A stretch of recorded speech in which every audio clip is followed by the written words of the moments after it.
बल्कि आपने रामायण के नए ट्रेलर में वो डिटेल्स नोटिस की जो सबसे छुप गई। एक्चुअली कल ऑफिस से घर आने के बाद नहीं भी तो मैंने 5 बार ट्रेलर देखा और कुछ ऐसे फ्रेम्स एंड डिटेल्स नोटिस किए जिसने सच में मेरा दिमाग घुमा के रख दिया। सबसे पहला और सबसे बड़ा शॉकर कि क्या रणवीर कपूर का सच में इस फिल्म में डबल रोल होने वाला है। उससे भी बड़ी मिस्ट्री वो शॉट जहां प्रभु श्री राम की आंखों में पट्टी बंधी हुई है। आखिर इसका क्या लॉजिक हो सकता है? देखो, देवासुर संग्राम दिखाया पुराने टीजर के बाद उन्होंने काफी सारे चेंजेस भी किए, जैसे कि उस राक्षस को चेंज कर दिया, पुष्पक विमान में चेंजेस किए गए, टीजर में जहां तूफान में श्री राम का एक बाल भी नहीं हिल रहा था उसमें भी चेंजेस किया गया। बट फिर भी जहां एक तरफ डायरेक्टर नितेश तिवारी क्लेम कर रहे हैं कि ये फिल्म स्ट्रिक्टली वाल्मीकि रामायण और हमारे हिंदू स्क्रिप्चर पर बेस्ड है, वही दूसरी तरफ प्रोड्यूसर नमित मल्होत्रा का वो शॉकिंग स्टेटमेंट भी दिमाग में आ रहा है, जहां उन्होंने कहा था कि अगर वेस्टर्न ऑडियंस को ये फिल्म पसंद नहीं आई तो वो इसे एक फेलियर मानेंगे। तो इसलिए सवाल ये उठता है कि क्या सच में इस फिल्म में हमारे पूरे धार्मिक ग्रंथों के साथ डिटेल में काम किया गया है या फिर इसे बस वेस्टर्न ऑडियंस और हॉलीवुड को खुश करने के लिए बनाया गया है। तो आज के इस वीडियो में इन्हीं सब हिडन डिटेल्स, थ्योरी और इनकी सबसे बड़ी कंट्रोवर्सी का एक एक करके पूरा ब्रेक डाउन करेंगे। तो सबसे पहले बात करते हैं उस सीन की जिससे ट्रेलर शुरुआत होता है, यानी कि रावण की धमाकेदार एंट्री से। तो शुरुआत में ही रावण की रॉ पावर और कॉन्फिडेंस को दिखाया जाता है कि जब गुस्से में गार्ड्स उसे रोकते हैं तो वो बिना किसी डर के कहता है कि तुम्हारा नया राजा आया है। उसके बाद उसके एक जोर से किक से मैसिव गेट को तोड़ देना, अकेले सारी की सारी सेना में भारी पड़ना, ये एस्टेब्लिश करता है कि रावण फिजिकली कितना ओवर पावर्ड और डेंजरस था। ये कोई आम राजा नहीं बल्कि एक वन मैन आर्मी था। लेकिन सवाल ये है कि जब लंका रावण की ही थी तो वो लड़ किससे रहा था? तो देखो, इसको लेकर भी बड़ी इंटरेस्टिंग कहानी है। तो वाल्मीकि रामायण के उत्तरकांड में लंका पर रावण के कब्जे की स्टोरी बहुत ही डिटेल में बताई गई है। तो होता कुछ ऐसा है कि त्रिकूट पर्वत पे बनी सोने की लंका का निर्माण देव शिल्पी विश्वकर्मा ने राक्षसों के लिए किया होता है। हाँ, बिल्कुल राक्षसों के लिए ही किया होता है। और ये निर्माण होता है माली, सुमाली और माल्यवर नाम के 3 राक्षस भाइयों के लिए। उन्होंने ब्रह्मदेव को प्रसन्न करके शक्ति का वर लिया होता है। फिर विश्वकर्मा को एक शानदार नगरी बनाने को कहा होता है जो लंका बनती है और जिस पर 3 राक्षस भाइयों का राज्य स्थापित होता है। लेकिन जब भगवान विष्णु ने राक्षसों का विनाश शुरू किया तो वो डरकर लंका छोड़कर पाताल लोक भाग गए और लंका पूरी तरह सुनसान हो गई। उसी दौरान ऋषि विशर्वा, जो ऐसा कहा जाता है कि ब्रह्मा जी के ही पोते थे, उनके पुत्र कुबेर ने तपस्या करके ब्रह्म जी से लोकपाल की पोस्ट हासिल की और पुष्पक विमान भी मिला। अब अपने पिता ऋषि विशर्वा के कहने पर कुबेर ने उसी सुनसान पड़े सोने की लंका को अपनी कैपिटल बनाया। तो कुबेर के राज में लंका धन दौलत से भर गई और वह यक्षों का डेरा बन गया। एक दिन पाताल लोक से राक्षस सुमाली, जो रावण का नाना था, वह पृथ्वी पर आ गया। उसने कुबेर को पुष्पक विमान पे आते जाते देखा तो कुबेर के ऐसो आराम देखकर सुमाली क्रोध से व्याकुल हो उठा। यहीं पर उसने एक मास्टर प्लान बनाया और अपनी सुंदर बेटी कैकसी को मुनि विशर्वा के पास भेजा ताकि वो उनसे शादी करके तेजस्वी पुत्र प्राप्त कर सके। अब कैकसी और विशर्वा के मिलन से रावण, दशानन, कुंभकर्ण, विभीषण और शूर्पणखा का जन्म हुआ। इस रिलेशन के हिसाब से कुबेर रावण के बड़े और सौतेले भाई हुए। बड़े होकर रावण ने ब्रह्मा जी की घोर तपस्या की और ये वरदान मांग लिया कि वह देव, दानव, गंधर्व, यक्ष आदि किसी के हाथों में ना मारा जाए। वरदान पाकर रावण बहुत पावरफुल और ऑलमोस्ट अजय हो गया। ये देखकर सुमाली ने मौके का फायदा उठाया और रावण को भड़काया कि बेटा, तुम्हारे भाई कुबेर ने हमारी लंका पे कब्जा कर रखा है और तुम इतने पावरफुल हो, तुम्हें अपनी मातृभूमि यानी राक्षसों के ओरिजिनल घर वापस ले लेनी चाहिए। तो रावण ने अपने मंत्री प्रहस्त्र को मैसेंजर बनाकर कुबेर के पास लंका भेजा। प्रहस्त्र ने ही कुबेर की सभा में जाकर सीधे शब्दों में वार्निंग दी कि लंका राक्षसों की थी और दशानन अब इसको वापस चाहते हैं। अगर आप शांति से लंका खाली कर देंगे तो आपस में भाईचारा बना रहेगा। कुबेर इस अनरीजनेबल डिमांड से काफी हर्ट हुए और सीधा अपने पिता ऋषि विशर्वा के पास गए। उन्होंने अपने पिता से पूछा कि मुझे ऐसे में क्या करना चाहिए। तो ऋषि विशर्वा ने कहा कि पुत्र कुबेर, रावण इस वक्त अपने वरदान के घमंड में अंधा हो चुका है। उसके मन में सही गलत का कोई ख्याल नहीं है। वो किसी की इज्जत नहीं करेगा। तुम्हारी भलाई इसी में है कि तुम बिना लड़े लंका को छोड़ दो और अपने यक्षों के साथ हिमालय की तरफ चले जाओ। तो अपने पिता की बात मानकर कुबेर ने बिना कोई वायलेंस के वॉर किए ही लंका छोड़ दी। वो अपने फैमिली और सेवकों के साथ हिमालय और कैलाश पर्वत चले गए, जहां उन्होंने अलकापुरी नाम की नई और खूबसूरत सिटी बसाई। अब देखो, कई लोग अब तक ट्रेलर ब्रेकडाउन में ये बोल रहे हैं कि रावण का ये गेट तोड़कर एंट्री करने वाला सीन कुबेर से राज्य हथियाने वाला हो सकता है, जो कि मैं कहूंगा कि वाल्मीकि रामायण के अनुसार गलत प्रूफ होता है, क्योंकि कुबेर ने बिना वायलेंस के ही लंका छोड़ दी थी और अलकापुरी में जा बसे थे। तो देखो, ट्रेलर की शुरुआत का ये सीन मुझे देवलोक, इंद्रलोक या अमरावती पर अटैक लग रहा है। एक्चुअली कुबेर से लंका छीनना और तीनों लोक यानी कि देवलोक, पृथ्वी लोक और पाताल लोक में अपनी दहशत फैलाने के बाद रावण का घमंड आसमान छू चुका था। उसने डिसाइड किया था कि जब तक वो देवों के राजा इंद्र को नहीं हराता तब तक उसकी सुप्रीमेसी कंप्लीट नहीं होगी। तो अपनी विशाल राक्षस सेना, जिसमें उसका बेटा मेघनाद और भाई कुंभकर्ण जैसे महारथी शामिल थे, इनके साथ रावण ने सीधा स्वर्ग पे ही अटैक कर दिया। देवलोक में एंट्री करते ही बवाल शुरू हो गया। एक तरफ इंद्र और उनके देवता और दूसरी तरफ रावण की ब्रूटल राक्षस सेना। आसमान में तीरों की बारिश होने लगी, तलवार तलवारें टकराने लगी। इंद्र भी किसी से कम नहीं थे, उन्होंने अपना पावरफुल वेपन वज्र निकाला और राक्षसों का सफाया शुरू कर दिया। युद्ध इतना इंटेंस था कि एक वक्त पे रावण भी इंद्र के आगे कमजोर पड़ने लगा। इंद्र के हमलों से रावण बुरी तरह घायल हो गया और राक्षसों की सेना बैकफुट पे आ गई। लेकिन जब मेघनाथ ने देखा कि उसके पिता रावण हारने की कगार पे हैं, तो उसने उस युद्ध की कमांड अपने हाथ में ली। मेघनाथ भी एक नॉर्मल वॉरियर तो था नहीं, वो माया युद्ध यानी कि इल्यूजन और ब्लैक मैजिक के वॉर का मास्टर था। तो उसने एक ऐसी तामसी माया क्रिएट की जिसने पूरे युद्ध के मैदान पे गुप्त अंधेरा छा गया। देवताओं को कुछ दिखाई देना बंद हो गया। मेघनाथ अदृश्य होकर आसमान से देवताओं पे अटैक करने लगा। इनविजिबल मेघनाथ ने ऐसी चाल चली कि इंद्र समझ ही नहीं पाए। उसने मौका देकर इंद्र पर एक मैजिकल वेपन चलाया और उन्हें फिजिकल फॉर्म में बंदी बना लिया। ट्रेलर में 42 सेकंड से 49 सेकंड तक ऐरावत पे अटैक करने वाला सीन ये उसी देवासुर संग्राम का सीन है और इंद्र पे विजय पाने की वजह से ही मेघनाथ का नाम इंद्रजीत भी पड़ा। और ट्रेलर में ऐरावत को मतलब इन लोगों ने क्या ही दिखाया, मतलब भाई साहब उसके वो विशाल पंख। और पता है ऐरावत की भी बहुत ही इंटरेस्टिंग कथा है। ये कोई ऐसा वैसा इंद्र का वाहन नहीं था। वेल एक बार जब दुर्वासा ऋषि के श्राप की वजह से देवताओं अपनी शक्तियां खो बैठे थे, तो भगवान विष्णु की सलाह पर देवताओं और असुरों ने मिलकर क्षीर सागर का मंथन किया था ताकि अमृत निकल सके। अब इसी के लिए मंदार पर्वत को मथनी और वासुकी नाग को रस्सी बनाया जाता है। इस समुद्र मंथन के दौरान समुद्र से 14 अनमोल रत्न निकलते हैं, जिनमें मां लक्ष्मी, कामधेनु गाय, पारिजात वृक्ष और हलाहल विष भी शामिल होता है। तो इन्हीं 14 रत्नों में से एक ऐरावत हाथी भी होते हैं। जब ये समुद्र की गहराइयों से बाहर आते हैं तो ये बेहद विशाल और चमकते हुए सफेद रंग के हाथी होते हैं। जब ऐरावत समुद्र से प्रकट होते हैं तो उसकी दिव्यता, आकार और शक्ति देखकर सब चकित रह जाते हैं। स्वर्ग के राजा होने के नाते और समुद्र से निकली विभिन्न चीजों के बंटवारे के दौरान इंद्रदेव ने इस अनुपम और शक्तिशाली हाथी को अपना वाहन चूज किया होता है। पुराणों में से 4 दांत वाला हाथी जिसकी असाधारण शक्तियां होती हैं ऐसा बताया गया है, जैसा कि ट्रेलर में भी देखने को मिलता है।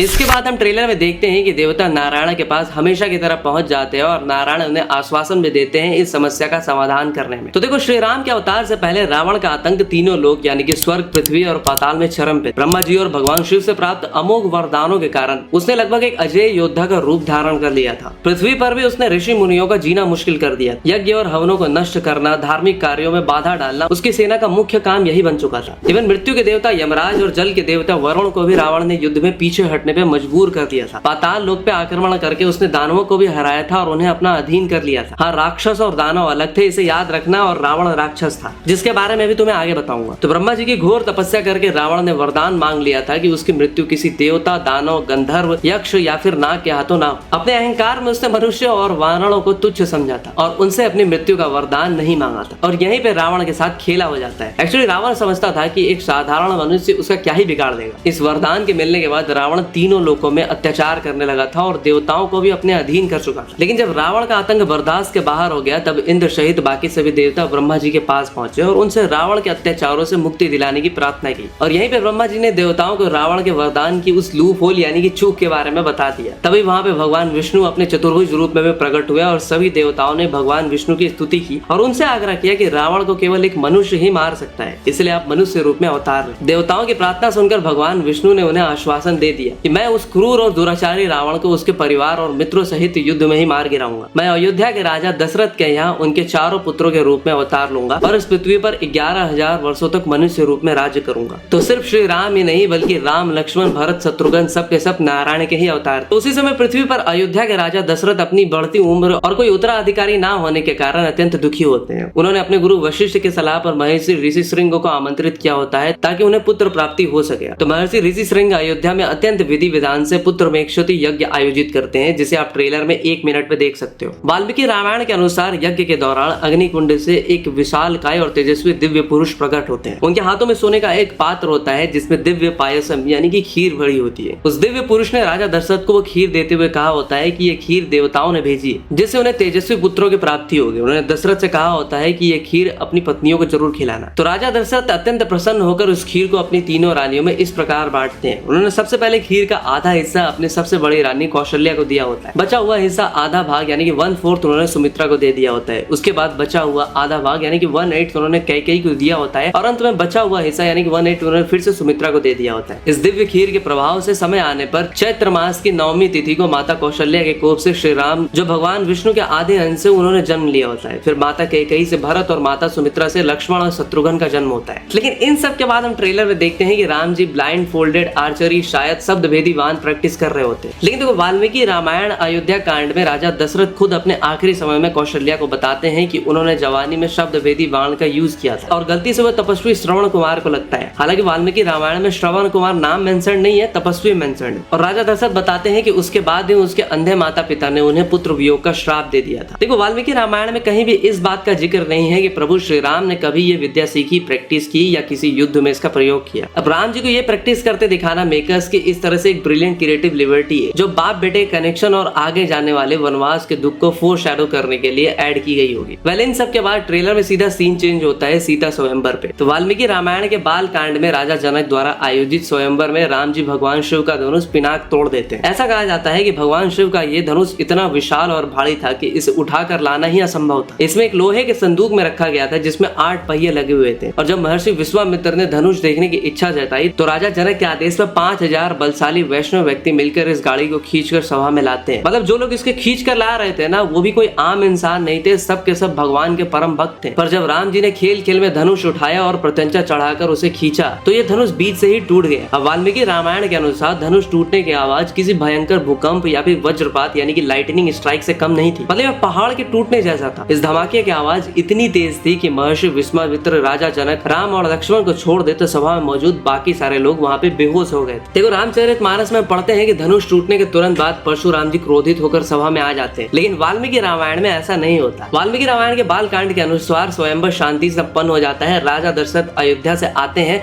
और विवाह पूरा होता है। परशुराम जी की एंट्री तब होती है जब राजा दशरथ और राम जी बारात लेकर मिथिला से वापस अयोध्या लौट रहे होते हैं। तो अचानक आसमान में पक्षी शोर मचाने लगते हैं जो कि किसी खतरे का संकट होता है। अचानक एक भयंकर आंधी आती है, पेड़ गिरने लगते हैं, धूप गायब हो जाती है और चारों तरफ अंधेरा छा जाता है। सभी लोग डर जाते हैं लेकिन केवल वशिष्ठ और अन्य ऋषि ही इसका कारण समझ रहे होते हैं। और उसी अंधेरे तूफान के बीच भगवान परशुराम वहाँ पे प्रकट होते हैं। उनके हाथों में उनका प्रसिद्ध फरसा और कंधे पे एक विशाल और चमकता हुआ विष्णु धनुष होता है। उनका रूप इतना भयंकर और तेजस्वी होता है कि सेना और राजा दशरथ उन्हें देखकर कांप उठते हैं। दशरथ जी ने हाथ जोड़कर उनसे प्रार्थना की होती है, लेकिन परशुराम जी उनकी बात को अनसुना कर देते हैं और सीधा राम जी को संबोधित करते हैं। परशुराम जी ने श्री राम से कहा होता है कि हे राम, मैंने तुम्हारे पराक्रम के बारे में सुना है। तुमने जनक की सभा में शिव का धनुष तोड़ दिया था, जो कि एक अद्भुत काम है, लेकिन मेरे पास ये दूसरा धनुष है जो भगवान विष्णु का ही है और उतना ही शक्तिशाली भी। अगर तुम सच में इतने बलवान हो तो इस विष्णु धनुष पर प्रत्यंचा चढ़ाकर दिखाओ और इस पे तीर लगाओ, तब मैं तुम्हारे बल को मानूंगा और तुमसे युद्ध करूंगा। अब परशुराम की चुनौती सुनकर श्री राम मुस्कुराते हैं, बिना किसी डर के उनके हाथ से विष्णु धनुष ले लेते हैं। उन्हें बड़े आराम से धनुष से प्रत्यंचा चढ़ाई होती है और उस पर दिव्य बाण भी रख देते हैं। धनुष पर बाण तानते ही राम जी का रूप अत्यंत तेजस्वी हो जाता है। उन्होंने परशुराम जी से कहा होता है कि आप एक ब्राह्मण है और मेरे गुरु विश्वामित्र के संबंधी भी, इसलिए मैं इस बाण से आपके प्राणों का अंत तो नहीं करूंगा, परंतु विष्णु का ये बाण खाली नहीं जा सकता। अब आप ही बताएं कि इस बाण से मैं आपकी गति नष्ट करूं या आपने जो तप या फिर दिव्य लोक जो भी प्राप्त किया है उन्हें नष्ट करूं और आपके पुण्य को नष्ट करूं। श्री राम को विष्णु धनुष धारण किए हुए देखकर परशुराम जी समझ जाते हैं कि राम कोई और नहीं, साक्षात भगवान विष्णु के अवतार है और इसी बात से उनका सारा क्रोध और अहंकार शांत हो जाता है। इसके बाद उन्होंने नम्रता से कहा होता है कि मैं महेंद्र पर्वत पे तपस्या करता हूँ, इसलिए कृपया मेरी गति नष्ट मत कीजिए ताकि मैं वहाँ पे जा सकूं। आप इस तीर से मेरे द्वारा प्राप्त किए गए सभी स्वर्ग और पुण्य लोगों को नष्ट कर दीजिए। और इन सब के बाद विष्णु जी का ये धनुष श्री राम के पास ही रह जाता है। इसी चीज को आप ट्रेलर में 3 मिनट 18 सेकंड पे भी देख सकते हो।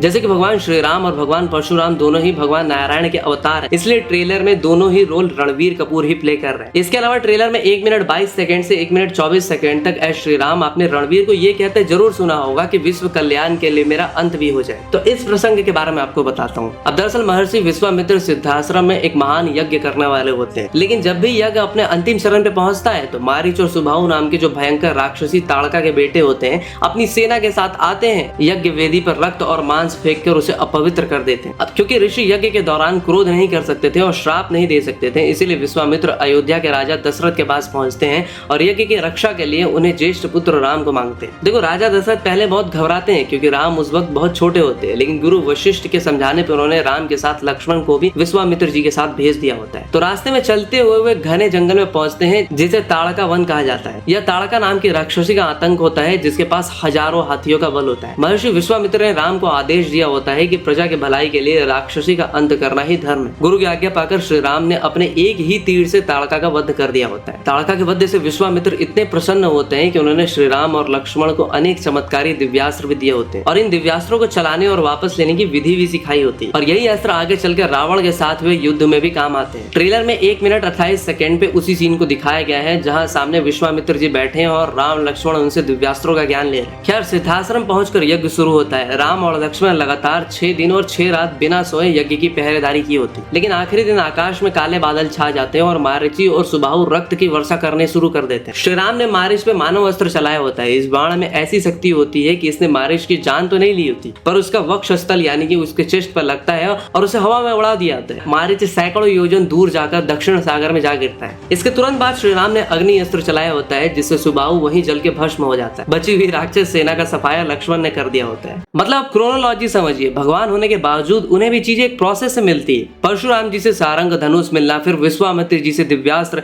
और आगे जाके ऋषि अगस्त्य से भी उन्हें काफी सारे दिव्यास्त्र और दूसरे ज्ञान मिलते हैं। खैर ट्रेलर की बात करें तो उसके बाद सीन चेंज होता है और श्री राम का वनवास दिखाया जाता है। देखो वाल्मीकि रामायण के अकॉर्डिंग जब राम को बुलाया गया तो दशरथ दुख के कारण कुछ भी नहीं बोल पाए। कैकेयी ने खुद राम को वरदान के बारे में बताया। श्री राम ने बिना किसी क्रोध और दुख के तुरंत इस आदेश को स्वीकार कर लिया। उन्होंने कहा कि पिता के वचन का पालन करना और उन्हें झूठा ना होने देना मेरा सबसे बड़ा धर्म है। मतलब एक तरफ रावण सत्ता पाने के लिए किसी को भी मारने को तैयार है, देवताओं को भी दौड़ा दौड़ा के मार रहा है। दूसरी तरफ श्री राम अपने अधिकार भी एक आदेश पे छोड़ दे रहे हैं। तो वनवास में सीता और लक्ष्मण की जिद करने पर राम उन्हें भी अपने साथ वन ले जाते हैं। राम सीता और लक्ष्मण की अयोध्या छोड़ते ही पूरी नगरी शोक में डूब जाती है, जैसा कि ट्रेलर में भी देखते हैं। खैर इसके बाद ट्रेलर में 3 मिनट 23 सेकंड पे जटायु के साथ एक सेना दिखाई जाती है और रावण उन पे भाला वाला फेंक रहा होता है। देखो जटायु ऐसा कोई साधारण पक्षी नहीं थे, वो गरुड़ के भतीजे और अरुण यानी सूर्य के देव सारथी के पुत्र थे। वाल्मीकि रामायण के अनुसार जब रावण ने माता सीता का हरण किया था तब जटायु की आयु हजारों वर्ष और कुछ ग्रंथों के अनुसार तो 60,000 वर्ष थी। इवन इस अत्यधिक वृद्धावस्था के बावजूद उन्होंने रावण जैसे महापराक्रमी और हथियारों से लैस योद्धा का रास्ता रोका और उसके छक्के छुड़ा दिए।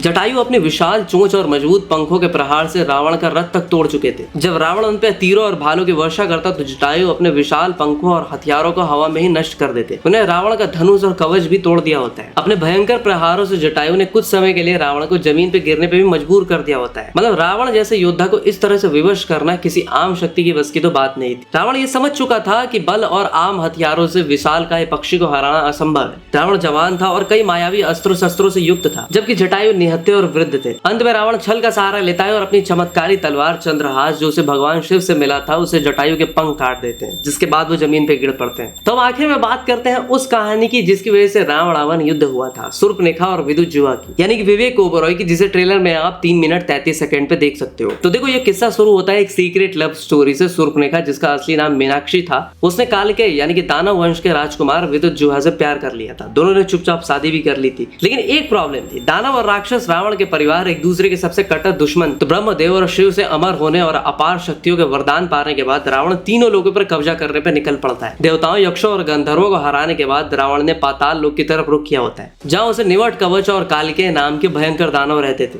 अब कालकेय और निवट कवच इतने शक्तिशाली थे कि खुद देवता भी उनसे डरते थे और उन्हें हरा नहीं पाए थे। जब रावण का युद्ध कालकेय से चल रहा होता है तब विदुज्जुआ ने चुपके से रावण पे हमला करने की कोशिश की होती। कुछ दूसरी कथाओं के अनुसार युद्ध के भारी कंफ्यूजन और धूल मिट्टी के बीच रावण अपने ही दुश्मनों को अंधाधुंध मार रहा होता है। अब इसी केस में रावण ने गलती से या कुछ वर्जन्स के अकॉर्डिंग जानबूझकर, क्योंकि वो विदुज्जुआ पर भरोसा नहीं करता था, उसने अपने ही जिदा विदुज्जुआ को वध कर दिया होता है। वध की मौत से शूर्पणखा पूरी तरह से टूट जाती है। उसके दिल में रावण के लिए नफरत भर जाती है। अपनी बहन के इस गुस्से को शांत करने और पश्चाताप के लिए रावण ने उसे पंचवटी या फिर दंडकारण्य के जंगलों में भेज दिया होता है और उसकी सुरक्षा के लिए खर और दूषण को भी वहां भेज देता है। और यही पे होता है टर्निंग पॉइंट जिसे पूरा इतिहास बदल दिया होता है। अगर रावण अपने बहनों को नहीं मारता तो शूर्पणखा कभी भटकती हुई जंगल में नहीं जाती और ना ही वो श्री राम और लक्ष्मण जी से मिलती, ना उसकी नाक कटती और ना ही सीता हरण होता। तो टेक्निकली इस महायुद्ध की नींव खुद रावण अपने बहनोई को मार कर रखता है। देखो शूर्पणखा की बात करें तो ट्रेलर में शायद उसने अपना रूप बदला हुआ है, जबकि वाल्मीकि रामायण में उसे काफी बदसूरत और भयानक राक्षसी बताया गया है। तो भाई ये थी ट्रेलर ब्रेकडाउन की डिटेल वीडियो और इस वीडियो के लिए तगड़ी रिसर्च करनी पड़ी थी। तो अगर थोड़ी सी भी पसंद आई हो तो लाइक करो भाई, मैं नहीं जानता 10 के लाइक करवा दो, और सब्सक्राइब करने का भी मन करे तो खुद को रोकना मत। तो लैडर भाई मिलता है आपसे अगले एपिसोड में, तब तक के लिए हर हर महादेव।